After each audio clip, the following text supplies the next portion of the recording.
Welcome to the podcast Selling Real Estate with Kelly Cook, where we will discuss the latest and most relevant business strategies to help you do one thing extremely well: sell more homes.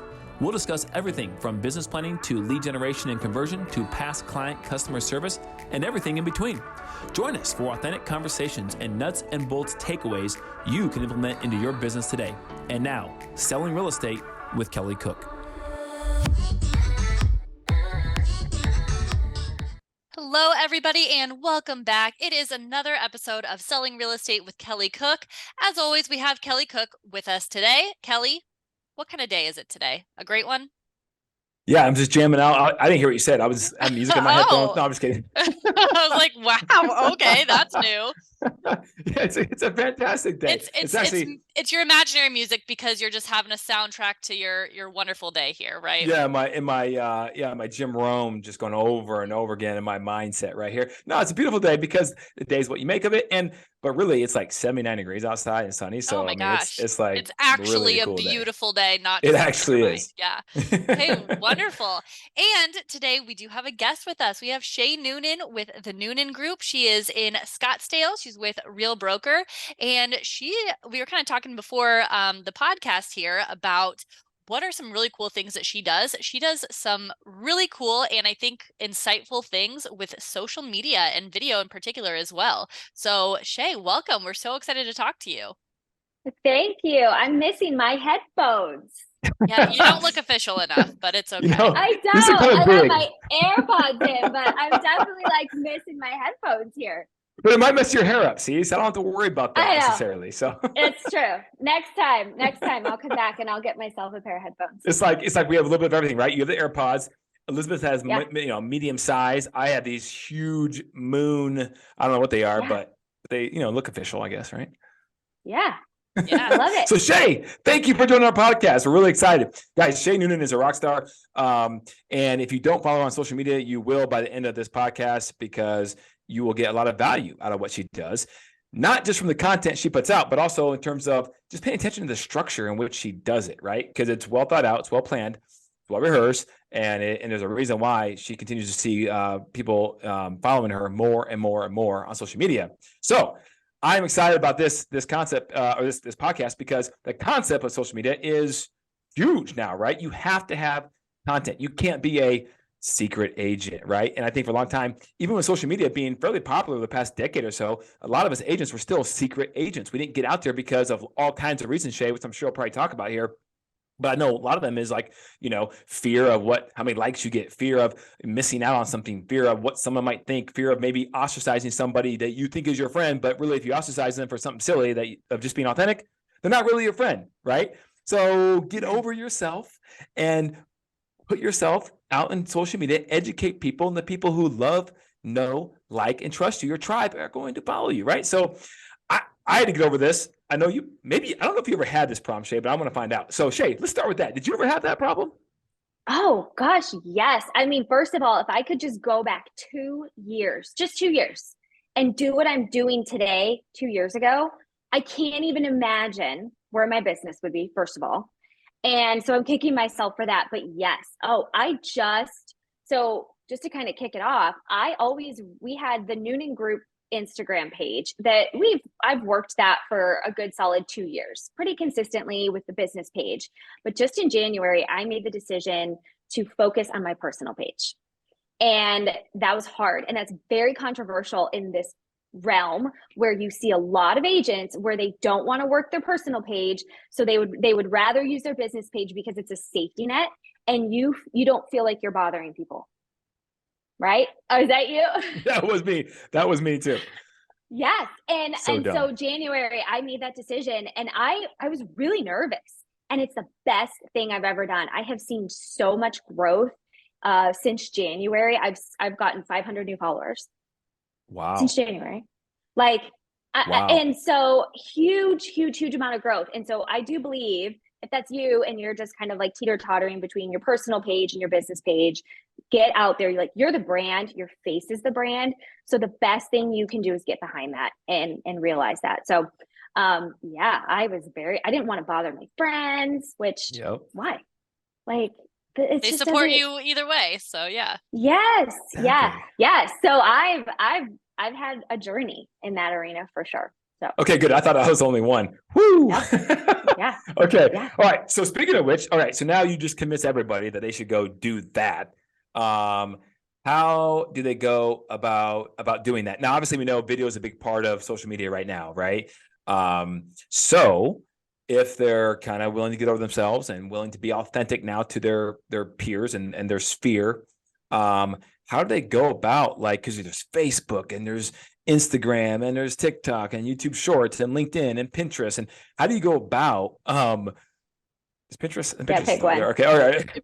But how do Yeah, you I go think about it is. yeah, I think it's pretty. Actually, I think there's a niche for that, right? But how Yeah. do you go about starting? Where do you even start to, like, produce this To content? pick one. So I think you should pick the one that you like the most. So if you like genuinely Facebook is what you open the most, then that maybe is a great platform for you to start on. I think Instagram has more of a stronger platform. And yeah, people aren't as engaged as they are on, say, TikTok, but that is where a majority of your sphere is. And I think for me, that was just an organic place to start. TikTok is like the Wild West. I enjoy browsing TikTok, but I don't think you're going to see as strong of a nurture in lead gen and things like that. And then obviously your YouTube. YouTube's probably my least prioritized platform, which needs to change. I need to be better about that. But I do think you have to, whatever you enjoy, because then you'll be consistent with it. Oh, okay. Like I love that advice. Yeah. And then on the topic of Instagram, if you go on Instagram and you just post and you leave the app, it knows. Like, this app is so smart. So I if literally you're did not know that. Yes, it's huge. So the app is sort of looking to see if you're this engaged member of its society. So when you post on Instagram, and then if you just post to check it off your list and then close out of the app, your engagement will tank compared to if you post and then stay and scroll and like and engage with people after that post. It signals to the algorithm that you're a useful person and Oh my you're a gosh. worthy member. Yeah. I can't believe that's me. Yeah, that is a huge secret. And I see people, even if they hire out their social media, that's a normal thing in this industry. They hire somebody to manage it for them. Well, that manager is logging on, posting, and leaving. So again, that's why I think it's important to pick that one platform that you actually enjoy and that you'll engage on, because most likely that algorithm is going to pick it up. And you need the algorithm if you're going to use that platform to build your business.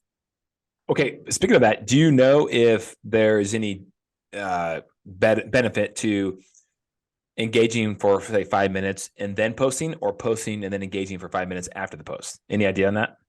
So my rule of thumb is a post and 10 minutes of engagement. Okay. That's like my go-to. If I was teaching a social media class, it would be set a timer at 10 minutes. Like other people's posts, but also like stories and send DMs. Don't just scroll. That's not really enough. But yeah, my rule is 10 minutes on the platform. But if you enjoy the platform, that's easy. 10 minutes, Yeah, exactly. That can go by pretty quickly. Yeah, I think, unfortunately, I'm old enough to know, like, when we first started, I was in real estate, I think, before or when Facebook was like starting, right? And so all the gurus back then were like, don't get on social media because it's going to waste your time. You're going to be just mindlessly scrolling, and like, you need to call and open houses and whatever, right? And so I just had this beat into me, right? And then every time I get on social media, I would feel guilty. Like I'm not working. But really, as a real estate agent, it is. If you're intentional, it could be work, right? So that's interesting. And speaking of which, okay, so I just want to recap that real quick. So pick the platform first that you like or you enjoy the most, right? Yeah. Okay. Now they picked one of the platforms. They know they have to do some video. And they have other things to do too, right? They got to help buyers and help sellers. And when, how, what do you do? Yeah, I batch. So I do batches of either 1 hour or 2 hours. 2 hours is aggressive. I would never start with 2 hours. I definitely worked my way up to that. It's a lot. But I would definitely batch content. So whether it's 30 minutes to an hour, because I think it's the only, otherwise your day will get away from you and you will not have time to film a reel. So, so that's the first thing is batch content, set it aside, time block, however it is, your calendar is your boss in this business, right? So whatever that is for you, whether it's a Monday or a Tuesday, just make a day where you're maybe putting together. So my rule of thumb is 4 reels on Instagram a week. So I literally, mine is so structured. I post 4 reels a week. I know exactly how many need to be ready to go for the week. And then of those reels, I break it down pretty specific. So maybe 1 is my family, maybe 2 are educational, real estate related, educational. And then the 4th one could be something more fun, lighthearted. Maybe it's something funny. I do like to do I don't dance. I don't do dances, but I will do funny content. I like doing it. So that's my structure. And once I know I've got 4 to do a week, I have my structure. It makes it a lot easier to batch the content. Okay. I love that. And it's funny is that structure, I actually time blocked for myself a long time ago when I was like really bad at it. And so I'd put like a Monday post educational and then Tuesday and so on and so forth, like you just said. Yeah. Interesting, but it works. It works. Okay. So, do you do this yourself? And if so, equipment or should you, if you have a little bit of money saved up, should you look at doing some sort of studio or, there's even a company out there called Viral Marketing, right? Which does some of that for database and other things with video. So what do you think? Yeah, I think you have to really look inside and say to yourself, okay, if you're going to film your own, so of my 4 reels a week, I usually film 1 on my own with my ring light and my phone. The iPhone is amazing. So there's really no excuse. If you have the latest and greatest iPhone, it is a great tool. But I do have a video company that I hire out. I do 4 hours a week with them. And I'm sorry, 4 hours a month, excuse me. And I like that because it makes me film. I'm paying for it. I have 4 hours to fill and it makes me fill the time. And for me, I prioritize video so heavily that I like the accountability. It's like going to the gym, right? And knowing that you paid and you have a trainer and they're holding you accountable. And I find that with paying my video company, it's just another level of, this is happening and I'm holding myself accountable to it. And the video company does the editing too and the captions, whatever you want, right? They do everything. And I even have a social media manager who does my posts for me. I'm incredibly involved. I get the post on Sunday. I see exactly what the post is going to be, what the caption is going to be. I make a lot of edits because I'm very OCD. But again, I know that Monday, Tuesday, Wednesday, mid-morning, I'm going to be busy and I won't post my own content. Yep. So for me, I hire it out. Do you have to? No, not at all, right? If you're not there and you can't afford that in your marketing budget, you can 1,000% do your own and use like a Planoly, which allows you to sit down and again, just set your posts up for the week. There's so many tools out there that I just don't think there's an excuse not. Even on like Meta, and so I know it's for Facebook. I think it's for Instagram as well. You can actually schedule them out on there as well. So Instagram has that feature now. Yeah. Yeah. So that you're on a Sunday night when you are doing your downtime, you can go ahead and schedule out your posts that day, and then you're good for the week. Yeah. And I think if you don't do that, you'll fail. Like if you just leave it to yourself to do it every day, okay, 4 days a week, I'm just going to you won't do it. You have to time block it out. Okay. So I love the idea of maybe even have someone help you with posting, because even it's funny because I'll sit there sometimes when I post myself and I'll, make the post with the videos and whatever. Right. And then I got to write the subscription and I'm like, crap.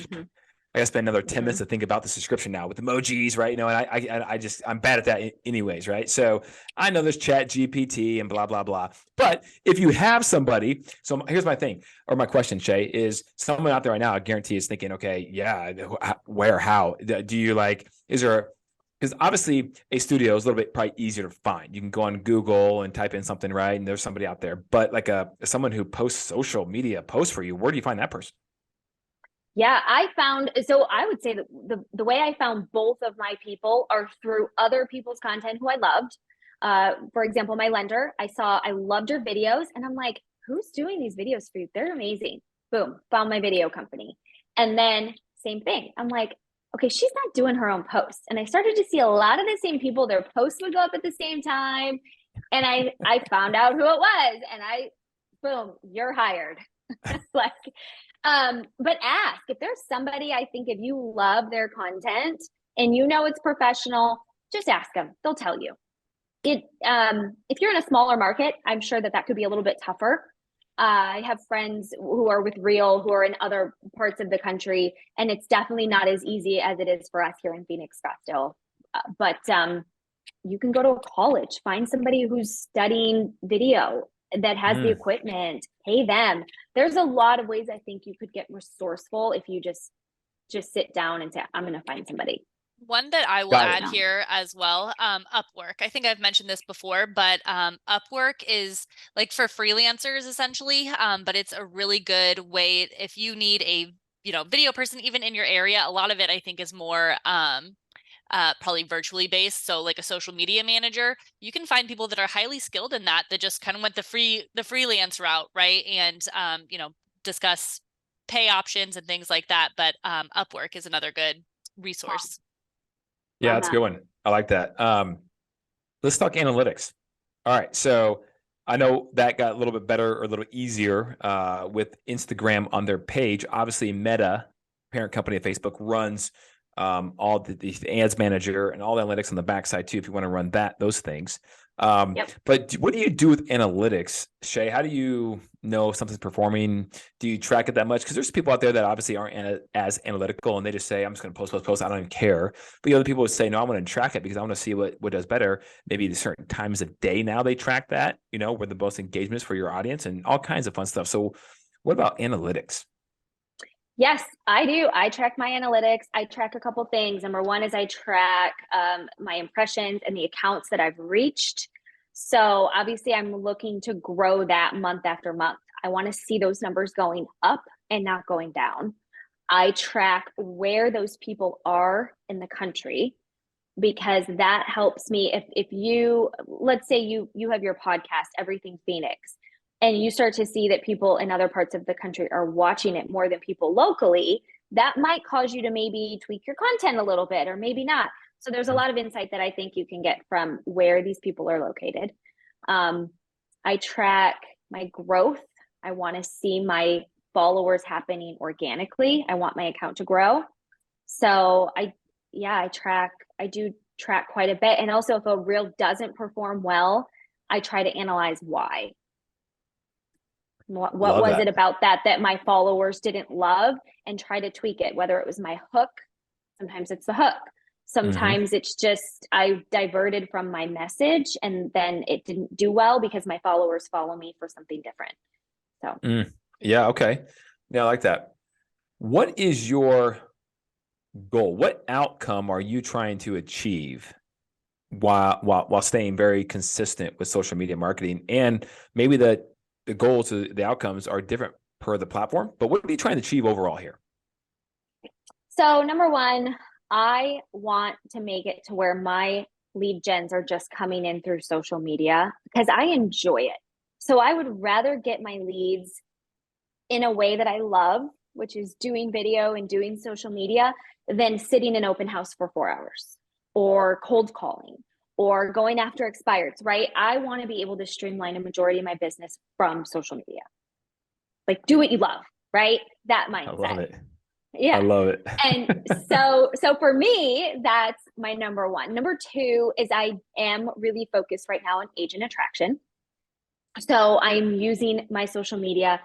I have a majority, I wouldn't say half, but just under half of people who follow me are other agents.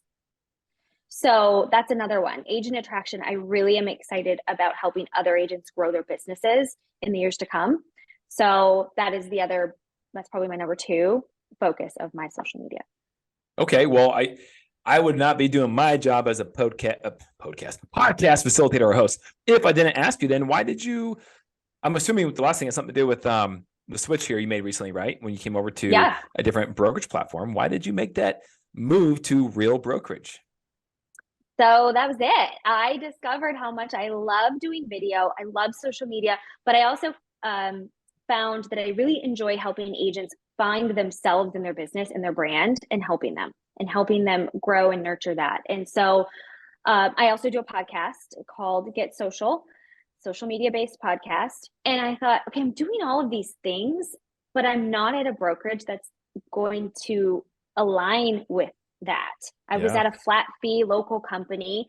I was not growing. I was not being pushed.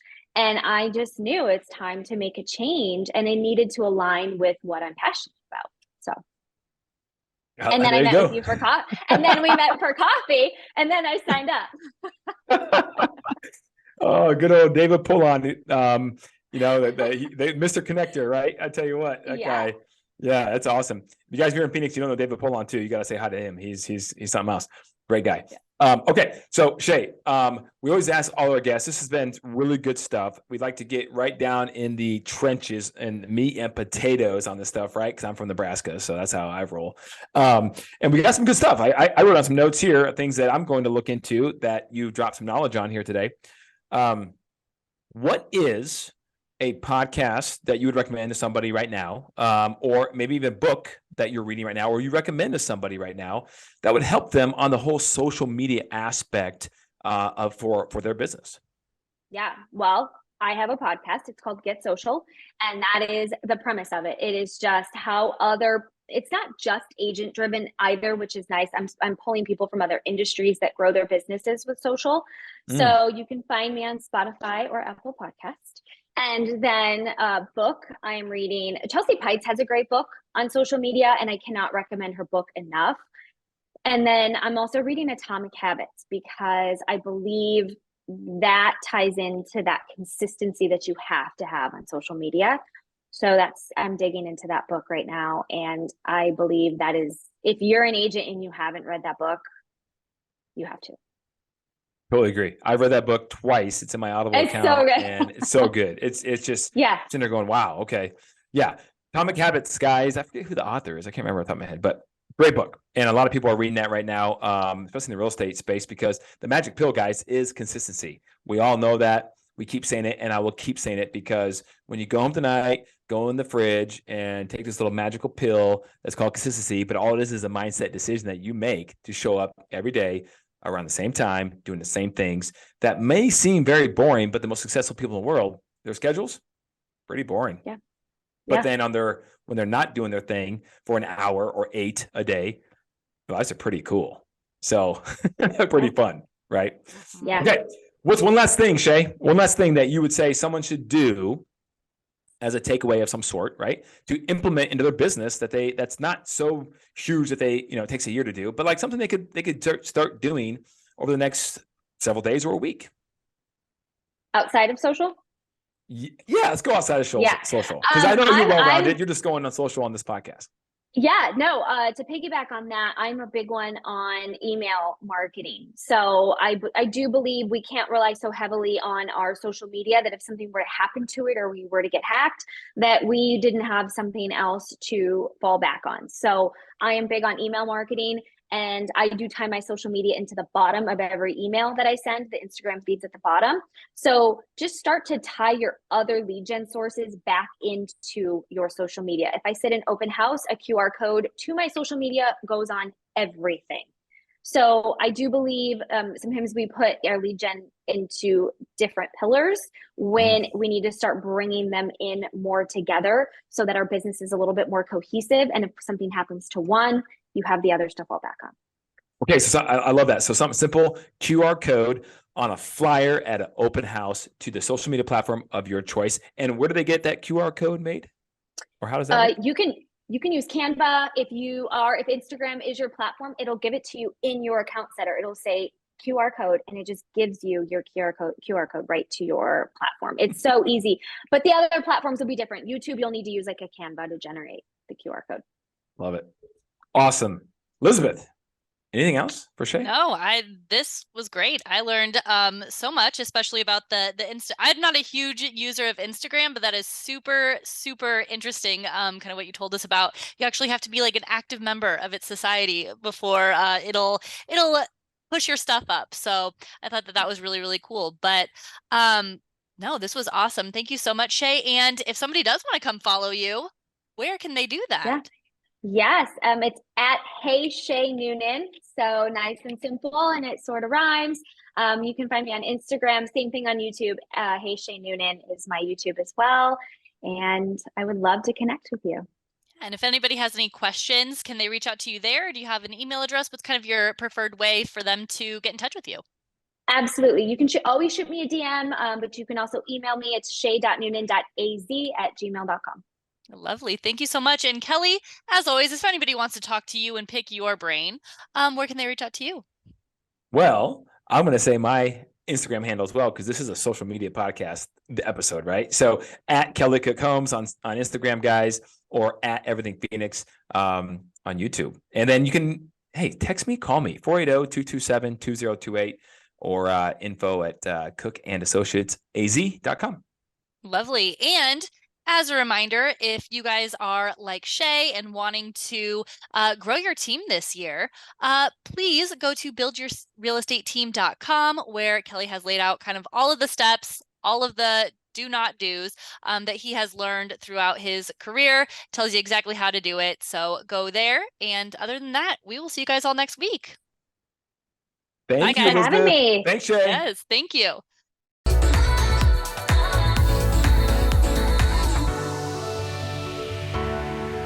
Welcome to the podcast Selling Real Estate with Kelly Cook, where we will discuss the latest and most relevant business strategies to help you do one thing extremely well: sell more homes.